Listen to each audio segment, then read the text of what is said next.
If you've heard of the law of one, keep watching, okay? I have something very epic to share with you guys. Yeah. I'm inspired. I'm inspired. Hey there guys, how's it going? My name is Untitled Chatterjee from the Flow Zone Academy, and I'm a flow state coach, which means that I help you feel better and perform better. Today I'm speaking to you guys about the idea of the law of one. You might have heard of it. There's a channeled entity. There's, first of all, the person who's the scribe, then it's the person who's asking the questions, and then there's the channeler. You know, essentially, it is channeling Ra in this particular case. Now, I just want to start off by saying, you know, I used to think I was kind of crazy because I used to follow this kind of channeled, you know, material of like Bashar and Hicks and all this kind of stuff. There is this kind of prejudice in culture towards like, oh, you know, channeling is bad, channeling is demonic, channeling is this, channeling is that. Listen, I'm more interested in whether that information is there to help me or is there to skew me into a weird direction, right? I'm more interested in knowing whether that information is coming from the light or it's the false light, right?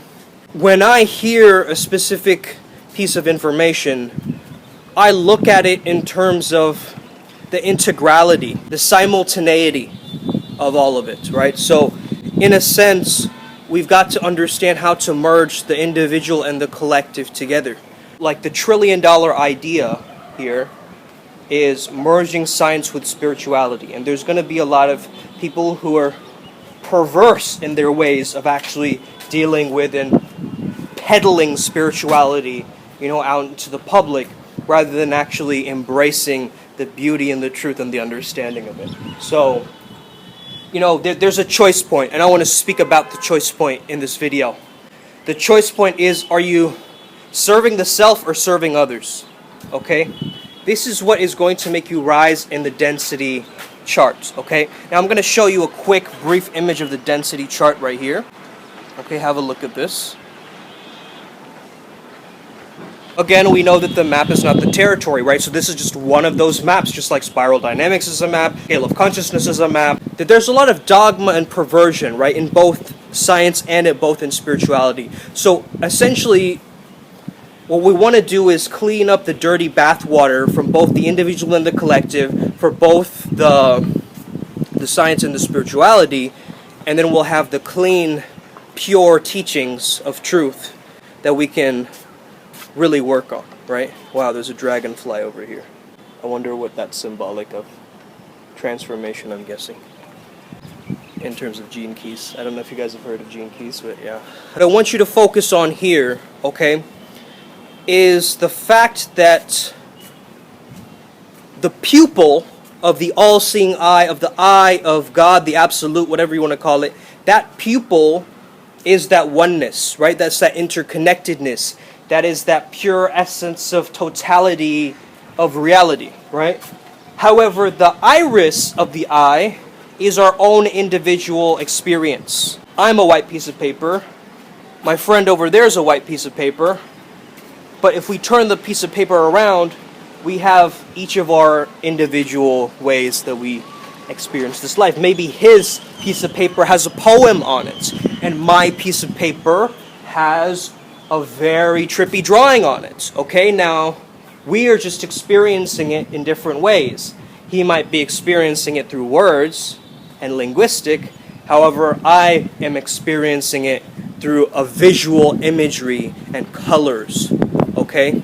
So it's important to recognize that each of us have different learning styles, each of us have different, that invention of individuality that is so powerful, so pervading everything.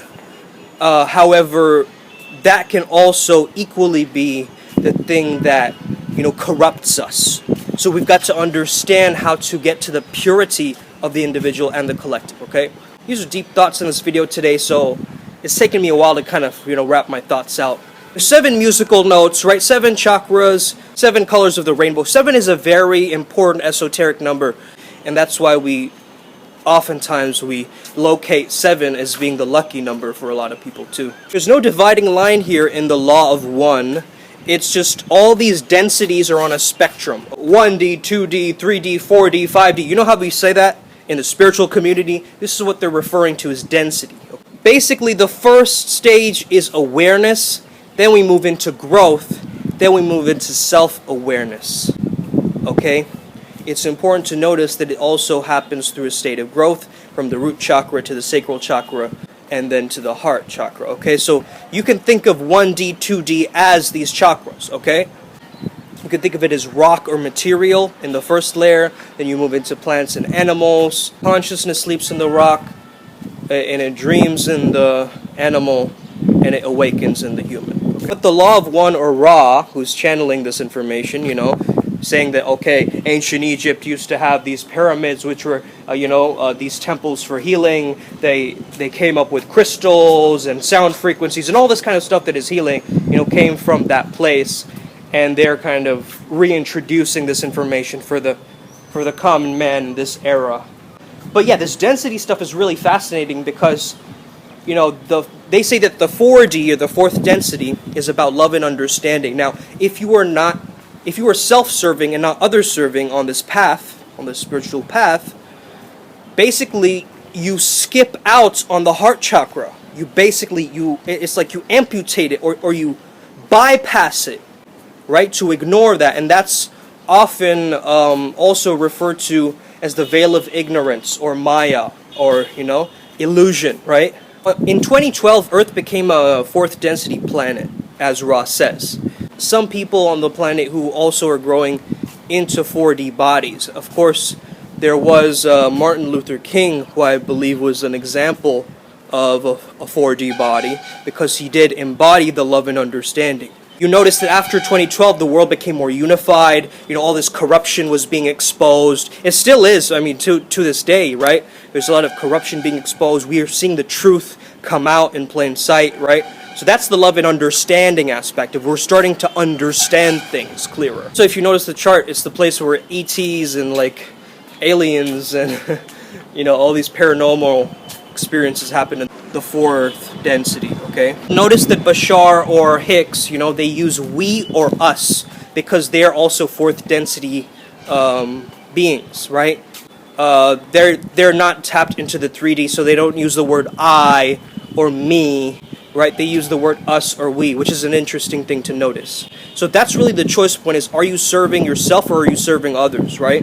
Just to have these heavy sense chemical bodies, right? And so it's difficult to get into the fifth 5D in a sense. And 5D is all about, the blue ray, the throat chakra, right? The seat of our expression.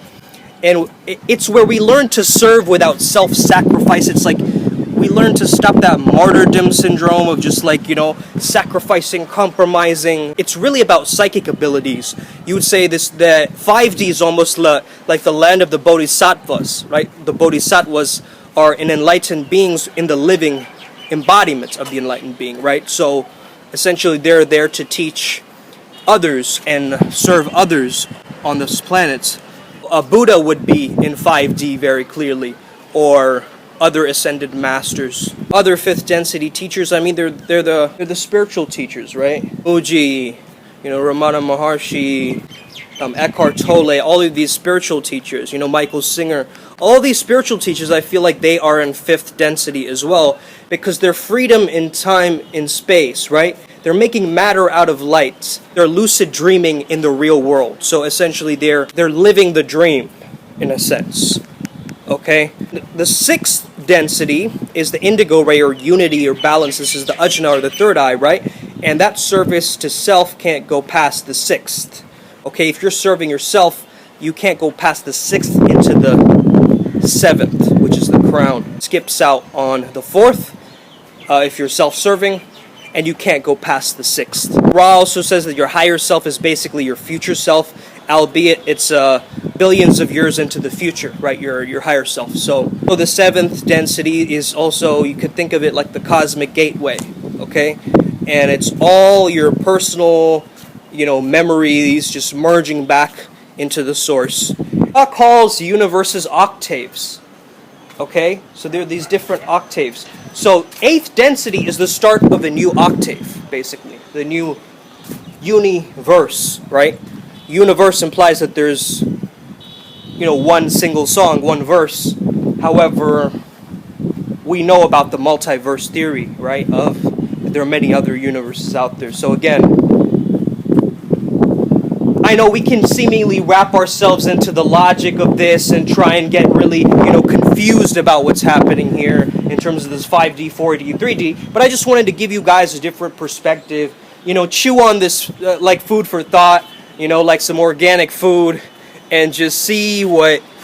I want to know your guys' opinion. What do you think of this? Is it fascinating? Why haven't we learned about this years earlier? Or maybe we have. It's just very secret or esoteric or occult knowledge, So, very difficult to know whether the teachings are, truthful or whether they're perverse in any way. And very, very interesting stuff, guys. So, let me know what you guys think in the comments. I hope you have an incredible day. Remember, you have a choice. You can either serve yourself or serve others. Let's get it. May the flow be with you and stay legendary. See you next time. Boom.